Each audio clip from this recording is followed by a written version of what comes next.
Hola amigos, ¿cómo están? Les doy la bienvenida a una nueva edición de Sucedió en el Perú. El programa que veremos a continuación trata sobre Antonio Raimondi. Es una biografía de este sabio italiano que llegó al Perú a la edad de 24 años y permaneció entre nosotros hasta su muerte. Sobre Antonio Raimondi se han dicho y se han escrito muchas cosas, pero en esta introducción yo quisiera subrayar una. Se trata de una famosa frase que establece que el Perú es un mendigo sentado en un banco de oro. Esta frase se le atribuye a Raimondi, pero no hay ninguna prueba, ningún registro de que realmente haya escrito o la haya pronunciado en alguna ocasión. Sin embargo, es una frase muy famosa, se ha extendido mucho, casi mítica. Y convendría en esta introducción, digo, interpretarla un poco, porque puede parecer que en el Perú Raimondi quiso decir que abundaban las riquezas, el banco de oro. Pero esto no es así. Lo que Raimondi siempre dijo, su filosofía, es que la riqueza del Perú se hallaba en la naturaleza. Y a ella había que mirar, porque los peruanos éramos mendigos, puesto que estábamos mirando, puesto que estábamos trabajando en otras actividades diferentes al conocimiento y la explotación de la naturaleza. A eso alude el Banco de Oro, a las posibilidades del Perú. Lo veremos en este programa dedicado a Antonio Raimondi.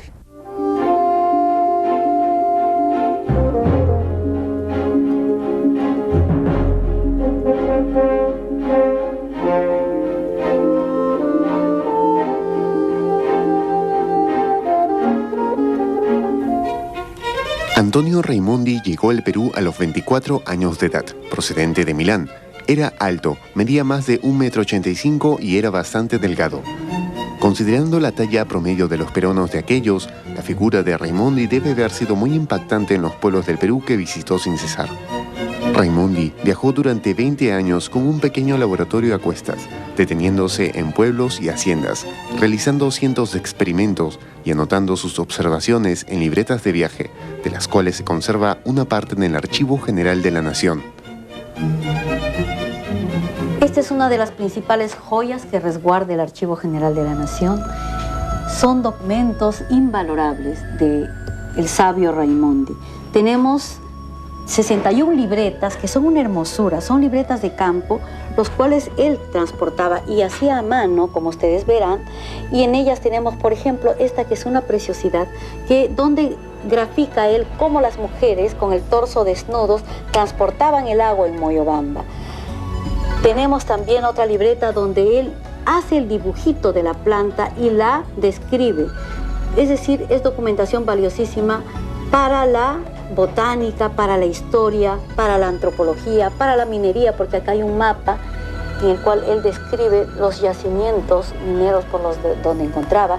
Y acá, por ejemplo, tenemos cómo él dibuja con un lapicero el puente, que en aquella época no habían puentes, pues, entonces el medio de transporte era simplemente en Moquegua, un puente colgante. Tenemos también esta documentación sobre Ayacucho. Yo soy de Ayacucho, por lo tanto siempre la tengo, la cojo y la puedo tener. Y hace un relato de cómo se podía llegar a Ayacucho en aquella época. En la época de Raimondi, pues no habían los caminos, las carreteras que ahora tienen. Por lo tanto, él se transportaba en los medios de comunicación que él podía encontrar. Es por eso que yo a veces pienso que tenía este tipo de libretas, porque él podía caminar con estas libretas y lo apuntaba absolutamente todo. Clima, caminos, costumbres de las mujeres, los yacimientos arqueológicos, los yacimientos mineros, las plantas que encontraba. Es decir, esta es una historia primaria y una fuente importantísima para la investigación. Esto aún no está trabajado debidamente, aún no está investigado. Sus cuentas, imagínense, él apuntaba cuánto gastaba en cada uno de los viajes que realizaba. Incluso en el dorso de la libretita, él apuntaba absolutamente todo. Esta es una joya que resguarda el Archivo General de la Nación. Era bien plantado, le gustaba vivir muy bien, le gustaba vestir muy bien, no tomaba, no comía en exageración, pero bien. Una de sus grandes cualidades era que le encantaba el café. Luego se estableció en Lima en forma definitiva, se casó e interrumpió sus viajes. Estos años fueron de esfuerzo por publicar su obra y las dificultades materiales para hacerlo amargaron los últimos años del sabio ítalo-peruano. Él ve venir los años, ¿no? Ve venir también las enfermedades, los achaques. Él tiene un dolor lumbar famoso 3 o 4 años antes de su muerte, resultado de cargar, por ejemplo, una muestra de minas, de minerales. Pero lo dificultoso es que con el venir de los años y las dificultades económicas, él ve con preocupación y casi con frustración que no va a poder culminar su obra. Antonio Raimondi había nacido el 19 de septiembre de 1826 en Milán. Desde niño, sintió pasión por las ciencias naturales y se cuenta que con sus ahorros compró un pequeño laboratorio que funcionó como el principal juguete de su infancia. Era un niño a quien le gustaba también pintar y desarrolló una beta de acuarelista y dibujante que fue fundamental en su carrera, puesto que la botánica de sus días obligaba a pintar las plantas de las que se hablaba, ya que no existía la fotografía. En aquel tiempo, un botánico tenía que ser un acuarelista.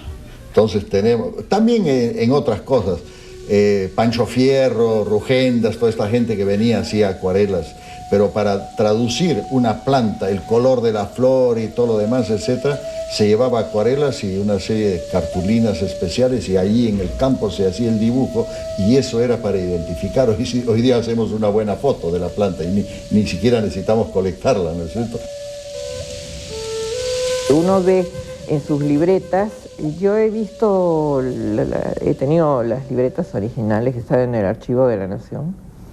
Y no solo para esto, ¿no? Para minerales y, en fin, para todas las, incluso cuando él registra cierto tipo de arquitectura y demás, el esfuerzo del dibujo preciso, ¿no?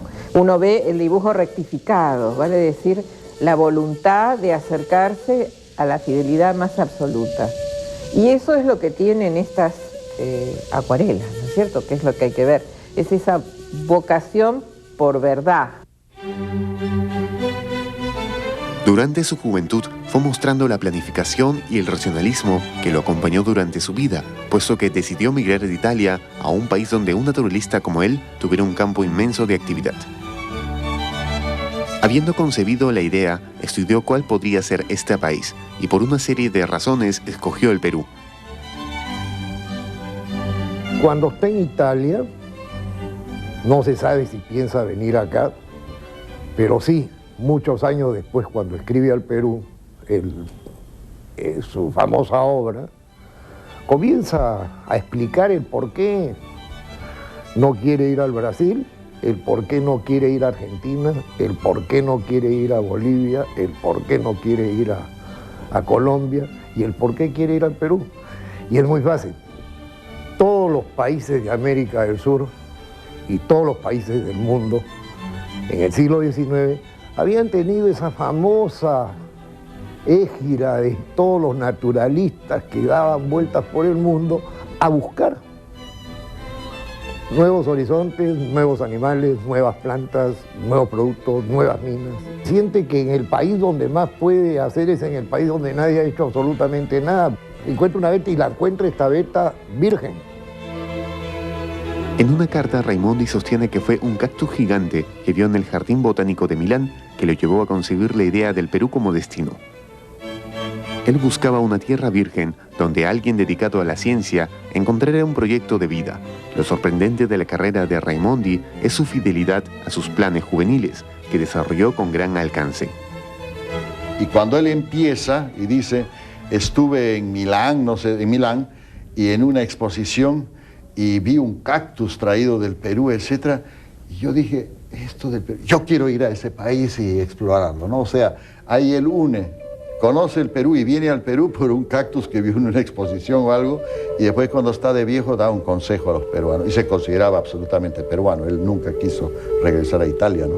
O sea, él fue peruano aunque nació en Italia, ¿no? Este interés nace por la planta, por lo vivo, ¿no? Por este paraíso que está en otro sitio de alguna manera, por estas tierras tropicales. Entonces es Primero el trópico, curiosamente, es una planta peruana.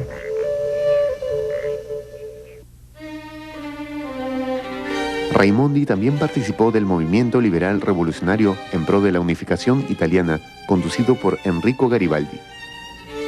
El movimiento revolucionario se inició en París en el año de 1848 y se extendió por toda Europa.